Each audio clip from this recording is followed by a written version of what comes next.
नमस्कार मित्रांनो, आज या मालिकेमध्ये आपण पाहणार आहोत. तिलोत्तमा आता मोनिकाला म्हणत असते, सावलीचं तिच्या दुसऱ्या संसारात सुखी नसेल ती पुन्हा एकदा सारंगच्या प्रेमात पडणार आणि सारंगला जवळ करण्यासाठी प्रयत्न करणार. मोनिका सावली जर परत सारंगच्या प्रेमात पडली आणि त्याला जवळ करण्याचा प्रयत्न केला, त्याच्या प्रेमात पडली तर काय करू याचीच भीती वाटते. आई कशाला टेन्शन घेताय तुम्ही, मी आहे ना.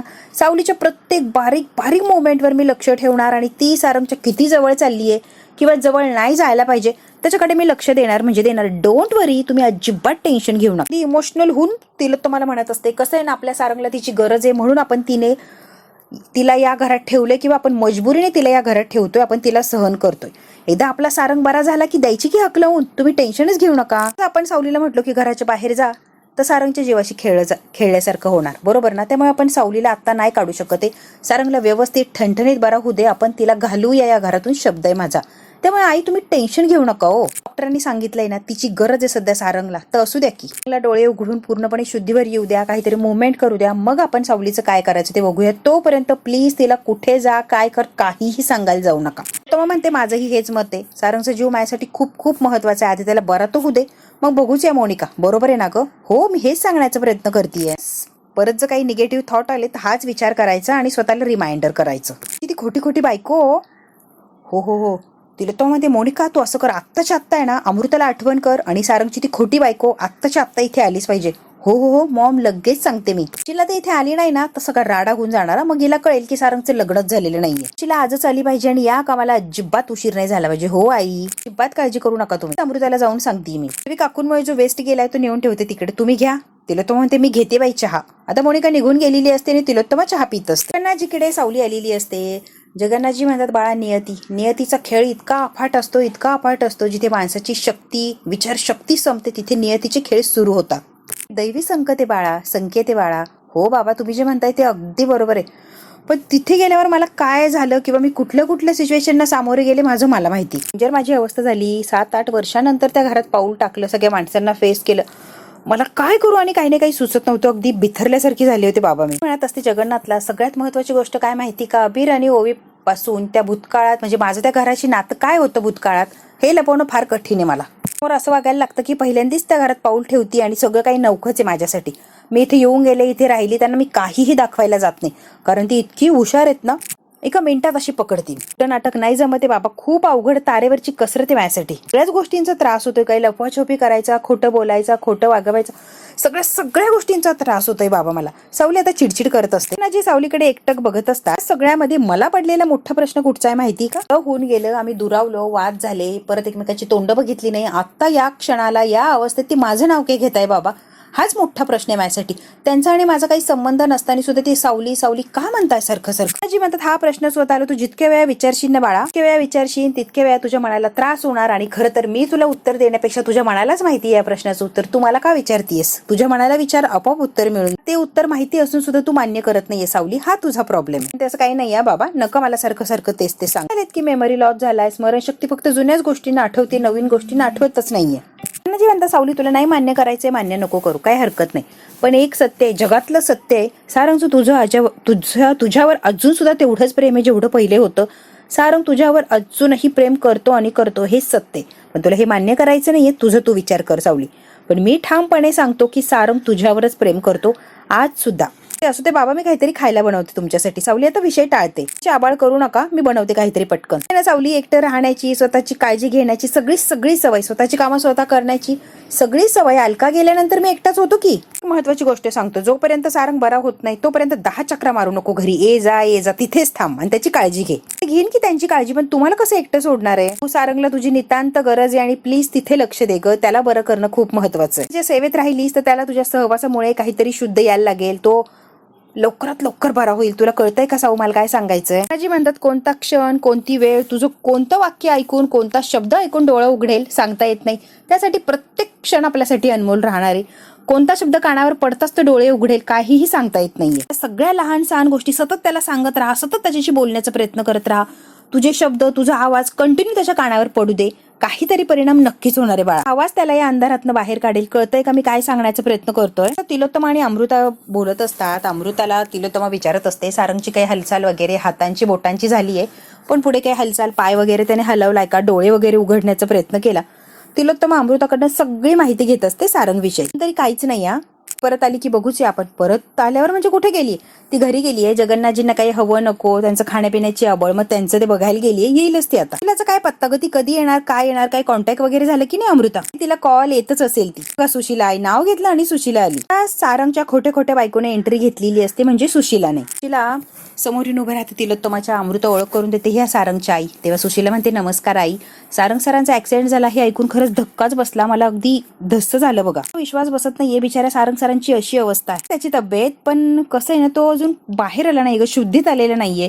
त्या कोमातनं तो बाहेरच येत नाहीये. पण हे बरा नाहीच आहे, शुद्धीभर आलेला नाहीच आहे. भेट काळजी करू नको, ही इज फाईन. आधी ना ज्या कामासाठी आली ना ते काम करते का परफेक्ट तू? ठीक आहे, हा सगळा खटाटोप कशासाठी करतोय आपण, ते काम आधी करूया. की झालं तरी सावलीला संशय यायला नको की तू सारंगची बायको नाहीयेस, तू सारंगची बायको आहेस असंच सावलीला कळवायचंय आपल्याला, किंवा दाखवण्याचा प्रयत्न करायचा. तुला सारंग बद्दल सगळं माहिती हवंय. तुला काय काय माहिती ग सारंगच्या बद्दल? मग आता सुशीलाला विचारते सारंगच्या बद्दल तुला काय माहिती. तेव्हा सुशीला सारंग कसा डॅशिंग आहे, काम कसं परफेक्ट करतो, त्याला चुका आवडत नाही वगैरे वगैरे सांगायला लागते. आता तिलोत्तमा म्हणते नाही नाही नाही नाही, ऑफिसचं लाईफ नाही ग, तो घरचं लाईफ किंवा एक माणूस म्हणून कसा आहे, नवरा म्हणून कसा आहे, हे तुला काय माहिती ना ते मला सांग. जे माहित नाहीये ना मग त्याची माहिती मी तुला देते.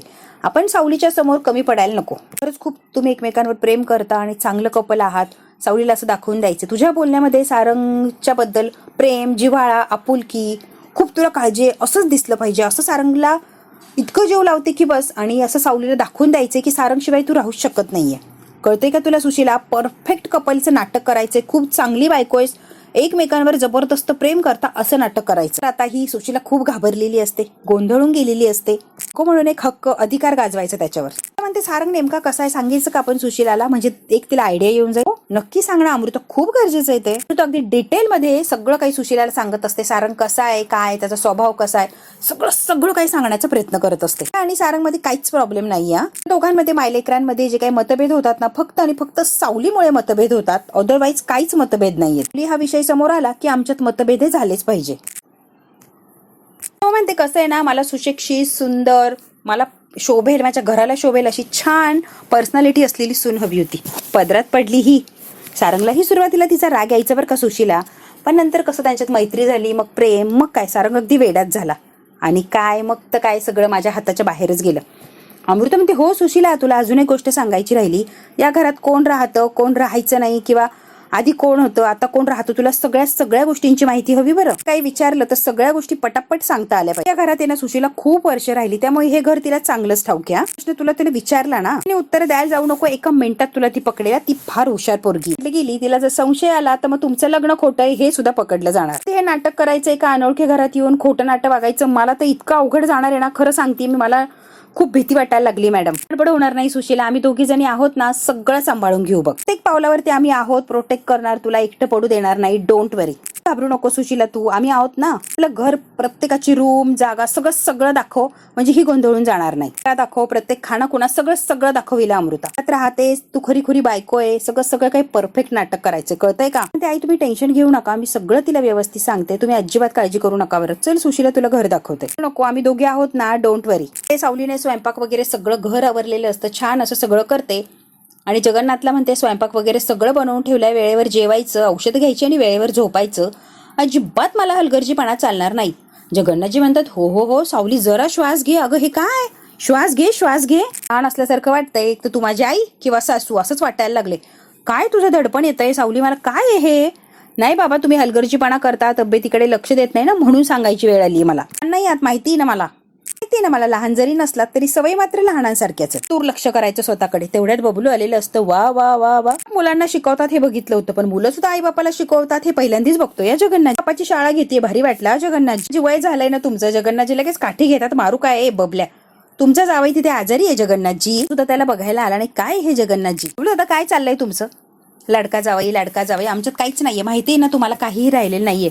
ए सावली, तुझा नवरा नसेल ग तो, पण जगन्नाथजीचा जावई आणि लाडका जावई आहेच. विचार त्यांना. म्हणता सारंग माझा लाडका जावई आहे आणि तो नेहमीच लाडका राहणार. सावली म्हणते बाबा काय लावलंय, गप्प बसा. बाबा शांत बसा ना, काय लावलंय जावई आलात ना, चला उशीर होतोय. जगन्नाथजी तुम्ही सारंगला भेटायला का नाही आलात ते सांगा. अरे एकदा त्या पोलीस स्टेशनला सारंगला भेटायला गेलो तर तिलोत्तमाची तळपायाच्या मस्तकात गेली आणि जर घरी भेटायला आलो तर घर नाही डोक्यावर घेवती, म्हणून मी येत नाहीये, टाळाटाळ करतोय, बाकी काही नाही. नाही तर मलाही वाटतंय रे बघावं, तसं तरी डोकं फोडून घेईन, नाही तर माझं तरी डोकं फोडून घेईन, त्यापेक्षा नकोच ना बाबा. सारंगला अशा अवस्थेत बघता येणार नाहीये, मला ते सहनच होणार नाही. एकदा चालायला लागू दे, फिरायला लागू दे, मग येतो की भेटायला. आणि मग आम्ही लगेच बबलू म्हणतो बसणार काय, अहो गप्पा मारायला जगन्नाथजी. तर जगन्नाथजी रात्रीचा डोस कमी करा.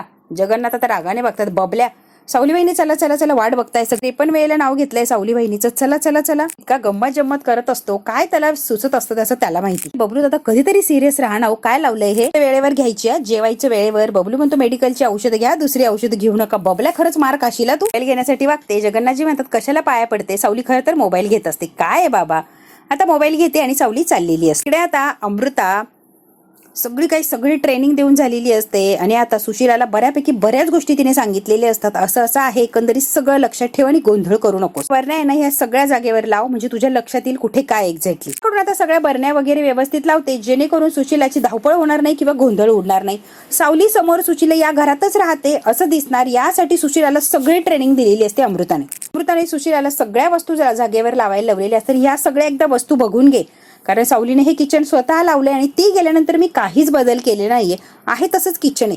त्यामुळे तिच्या लगेच लक्षात येणारी कोणती वस्तू कुठे हल्ली आहे. त्यामुळे सुशीला गोंधळ करू नको प्लीज. मग ते लाहीन ना ग लक्षात. हो थोडं थोडं आलंय ना लक्षात. अरे देवा, एवढं सगळं सांगून सुद्धा थोडंच लक्षात आलंय का. तिसनी होऊन जाणार ना सगळं हळूहळू, एकदम कसं लक्षात राहणार आहे. त्यासाठी वेळ कुठे सुशीला, ती सावली आत्ता येऊन टपकेन बघ, काढून घेईन, डोंट वरी. त्याला सगळं सांगून शिकवून झालेलं असतं. सुशीला म्हणते मला काय म्हणायचंय, प्लीज मला सारंग सरांना भेटायचंय, त्यांची तब्येत कशी आहे ते बघायचंय, घेऊन चला ना मला प्लीज. म्हणते नाही आत्ताच नाही जाता येणार, जरा थांब ना, तुला एवढी काय घाई लागली त्याला बघायची, भेटायचं नाहीये त्याला. तेव्हा म्हणते तुझा अमृता आणि आधी ओवीशी जाऊन बोल, नाही तर काकी काकू काहीतरी आवाज द्यायची. नाही आई, ओवीला माहिती ऑलरेडी सगळा ड्रामा. याला सावली समोर हिला आई म्हणून प्रेझेंट केलंय आम्ही, व्यवस्थित पार पाडायचंय. सुशीला काहीही कुठेही गोंधळ नाही झाला पाहिजे, कळतंय का तुला. सुशीला म्हणते हो नक्की. सुशीला खूप घाबरलेली असते, गोंधळलेली असते, कन्व्हिन्स झाली पाहिजे की तू सारंगची खरी बायको आहे, कळतंय का तुला. काय करायचंय नेमकी. सुशीला आता परत तिलोत्तमाला विचारते. तिलोत्तमा म्हणते ठीक आहे सांगते, मी तुला सांगते. सारंगची खरी बायको आहे, तरी सुद्धा एक परकी बाई त्याच्या उशेशी बसतीये, त्याची काळजी घेतीये, त्याला काय हवं नको ते बघती. हे तुला सहन होणार नाही, तू जलस फील करणार, मग काय तू तंतन करायला लागणार, तुसडेपणाने वागणार. सावली नवऱ्याच्या तोंडी सतत त्या परक्या बाईचं नाव आहे, हे तुला अजिबात काही सहन होणार नाही, तू जलस फील होणार, मग चिडचिड करायला लागणार. असं काहीतरी म्हणजे काय म्हणतो आपण त्याला, एक प्रेमामध्ये आपण जलस फील करतो ना, तसं दाखवायचंय सावलीला की तुला सहन होत नाहीये, तू इन्सिक्युअर होतीये. सावली सारंगच्या जवळ जातीये म्हणून तुला असं दाखवायचंय सावलीच्या समोर. सगळ्या गोष्टींचा त्रास होतोय सुशीला आणि फक्त माझा सारंग बरा व्हायला पाहिजे म्हणून मी सगळं काही सहन करतेय, हे सुद्धा तुला दाखवायचंय, कळतंय ना. तू सहन करतेय हे सुद्धा आपल्याला दाखवायचंय. तिला पटवून दे की सावली मला फार त्रास होतोय, माझी चिडचिड होतीये, रागराग होतोय, पण जाऊ दे, माझ्या नवऱ्याचं बरा होणार असेल तर मी हेही सहन करतेय, पण तू त्याच्या आसपास राहती ना त्याच्याने मला फार चिडचिड होती, हे सारखं तिला सांग, तिला जाणून दे. असं वागायला इन्सिक्युअर आहे असं दाखवायचं पण, आणि ऍडजस्ट करते असं पण दाखवायचंय. जमेल ना वागायला. सुशीला म्हणते हो. खरं तर सुशीला फक्त हो म्हणत असते, तिला काहीही जमणार नसतं, ती खूप घाबरलेली असते. सुशीला म्हणते मी नक्की प्रयत्न करणार हे सगळं जमवून घ्यायचा, त्यांना काहीही शंका येणार नाही, मी सगळं छान आणि व्यवस्थित पार पाडेल. सुशीला आता सावलीच्या समोर सारंगची खरी बायको आहे अशीच वागणार असते आणि सावलीमुळे तिला जलस फील होतंय किंवा तिला फार कसं तरी वाटतंय, इन्सिक्युअर होतंय, हेही तिला दाखवून द्यायचं असतं. म्हणते आता तू माघारी जायचंय. जेव्हा अमृता तुला फोन लावणार तेव्हा सुशीला तू परत यायचंय आणि अगदी कांगावा करत परत यायचं. तू पहिल्यांदा सारंगला बघतीये, तुला फार कसं तरी होतंय, हे सगळं सांगण्याचा, सगळं दाखवण्याचा प्रयत्न करायचा आहे. म्हणजे कसं सुशीला तू आत्ताच एंट्री घेतीये आणि फर्स्ट एंट्रीमध्ये तुझी काय रिॲक्शन आहे ही सावलीने बघितली पाहिजे. मग काय इफेक्ट होतो, तिला बरोबर वाटणार की तू खरोखर सारंगची बायको आहे. तुला कळतंय का, सख्खी बायको असल्यासारखं फील करायचंय, सख्खी बायको असल्यासारखं नाटक करायचंय, परफेक्ट. कळेल ना तुला आणि जमणार आहे ना, कळतंय ना सगळं मी काय सांगतेय. फोन केल्याशिवाय तू यायचं नाही. अमृत तुला बरोबर वेळेवर बघणार, मोसम कसा आहे तिथे आणि त्या सिच्युएशनला फोन लावून बोलवणार. मग मात्र उशीर नाही झाला पाहिजे, लगेचच्या लगेच तू यायचंय. जमेल ना. सुशीला म्हणते हो मॅडम निघते मी, चालेल, तुम्ही मला फोन लावा, मी लगेच येणार. आता सुशीला निघून गेलेली असते आणि तिलोत्तम आणि अमृतालाही रिलॅक्स वाटतं की सुशीलाला एकंदरीत सगळंच आपण शिकवलंय. सुशीलाला आता जेवढं काही सांगितलंय तेवढं ती लक्षात ठेवणार आणि बरोबर आता सावलीच्या समोर नाटक करणार, जेणेकरून सावलीला असं वाटेल की खरोखर सारंगचं लग्न झालंय आणि सुशीलाच त्याची खरी बायको आहे. तो म्हणते गेली एकदाची, अमृता म्हणते आई मला कळलं नाही, सारंगला भेटायचं होतं, मग भेटू का नाही दिलं, बघू द्यायचं की एकदा, काय झालं असतं. तळमळीने विचारत होती. सारंग विषयी तिला प्रेम आहे म्हणून ती विचारत होती. मग का नाही भेटू दिलं, शेवटी सर येतो, भेटू द्यायचं की, आणि छान वाटलं असतं तिला. काय करतेस अमृता, तुला काही कळतंय का, तिला जर मी आता भेटू दिलं असतं, प्रोफेशनल ऍक्ट्रेस नाहीये ती, गोंधळ गडबड करणार, काहीतरी पचका करणार, कळतंय का तुला, ती प्रोफेशनल ऍक्टर असते तर मी बिंदास तिला जाऊ दिलं असतं की एकदा बघून घे. पण नाही, ती पहिल्यांदाच सगळे हे नाटक करणार आहे. त्यामुळे सावलीला कुठच्याही प्रकारे काही शंका येता कामा नये म्हणून तिला मुद्दाम मी तिथे पाठवली नाही. का, मी तेच विचारतीये ना. सारंग सरांना, आपल्या बॉसला असं बघून, या अवस्थेत बघून तिला त्रास होणार, तिच्या डोळ्यामध्ये पाणी येणार, एक केविलवाणा प्रकार येणार तिच्या नजरेत बघण्यात, तिच्या भावनेत अशी केविलवाणी होऊन जाणार ती. का, तर सारंगची अशी अवस्था बघून, बरोबर ना, खरे इमोशन बाहेर निघतील ना, बरोबर ना, आणि आपल्याला खरे खरे इमोशनच हवेत ना. आणि जेव्हा सावलीच्या समोर ती सारंगच्या बरोबर जाणार, सारंगच्या समोर उभी राहणार, तेव्हा हे फिलिंग, हे भावना, हे इमोशन येणारच नाही ना. ती नॉर्मल वागेल, अगदीच तिला काही फरक पडत नाहीये, फार थोडंफार काहीतरी नाटक करेल. पण ती जेव्हा नव्याने, म्हणजे पहिल्यांदाच जेव्हा सारंगला भेटेल, तेव्हा तिच्या डोळ्यात पाणी येईल, कासावीस जीव होणार. आणि हे सावलीने बघितल्यावर सावलीला कळेल की हो, ही खरंच सारंगची बायको आहे आणि फार तिला प्रेम आहे, तगमग वाटतीये. कळतंय का तुला. म्हणून मुद्दाम तिला मी सारंगच्या जवळ जाऊच दिलं नाही आणि सारंगची ही अवस्था तिला बघूच दिली नाही. पुढच्या गोष्टींचा विचार करून मी तिला अमृता आत्ता सारंगकडे जाऊ दिलं नाही. कळतंय का. हो आई, आलंय माझ्या लक्षात. आई बरोबर आहे, खूप खूप टॅलेंट आहात तुम्ही, तिथं मी आहेच ग. ते चल अमृता, आता कामाला लागूया, आता फार वेळ गेला, ती पोरगी कधीही येईल आवर. आता ओवी आणि अबीर स्कूलवरनं घरी आलेले असतात. तर आले आले आई दिसत नाहीये म्हणून अबीर म्हणतो माझी आई कुठे गेली असेल ग ओवी, इतक्या वेळात त्यांनी घरी यायला हवं होतं. हो ना रे, त्या म्हणाले होतं की मी लवकर येणार आणि अजून घरी नाही आले. ते आत्ता निघले असतील ना तर ते येतीलच आता. अबीर म्हणतो ओवी माझ्या आईबद्दल नाही बोलत, तुझ्या आईबद्दल बोलतोय मी. की म्हणाली होती की तुझी आई लवकर येईल, पण ती अजून आलीच नाहीये, तिचा काही पत्ताच नाहीये. आणि ओवी स्कूलवरनं आलेले असतात आणि यांच्या चर्चा चाललेली असते. ओवी तू कधी विचार केला का, तुझे बाबा जर बेशुद्ध आहे, बेशुद्ध अवस्थेत सुद्धा माझ्या आईचंच नाव घेताय, सावली सावली सावली, नक्की काय असेल ग दोघांमध्ये नातं की ते या अवस्थेत सुद्धा माझ्या आईलाच आठवताय आणि तिचंच नाव घेताय सारखं सारखं.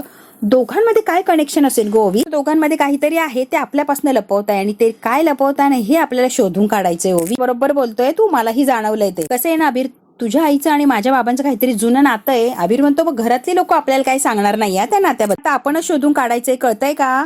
गोष्ट म्हणजे सावली टीचर या घरात राहायला आल्यात ना, छानच गोष्ट आहे ना. सावली टीचर या घरात राहायला आल्या म्हटल्यावर काम सोपं झालंय. आता काय आपल्याला सगळं सोपं होणार आहे बाबा. काकूंना विचारू आपण नक्की काय नातं आहे दोघांच्या मध्ये. अबीर आधी आपण तयार होऊ आणि मग अमृता काकूकडे जाऊ आणि मग तिला प्रश्न विचारूया. आधी पटकन तयार होऊया चल. हा इकडे सावली आलेली असते घरी, सारंगसाठी पेज वगैरे बनवून आणते. वहिनी पेज आणलीये, सारंगला देऊ का मी, पण त्याने काहीच खाल्लेलं नाहीये, खाईल का तो, प्रयत्न करून बघायचा का. सलाईनवरच आहे ग, पेज वगैरे काही खाईल असं वाटतंय का सावली तुला. वगैरे घेते जरा ताकद येईल ना, म्हणून मग द्यायला हवी पेज असं वाटतंय. देऊन बघायची का, प्रयत्न करून बघूया आपण.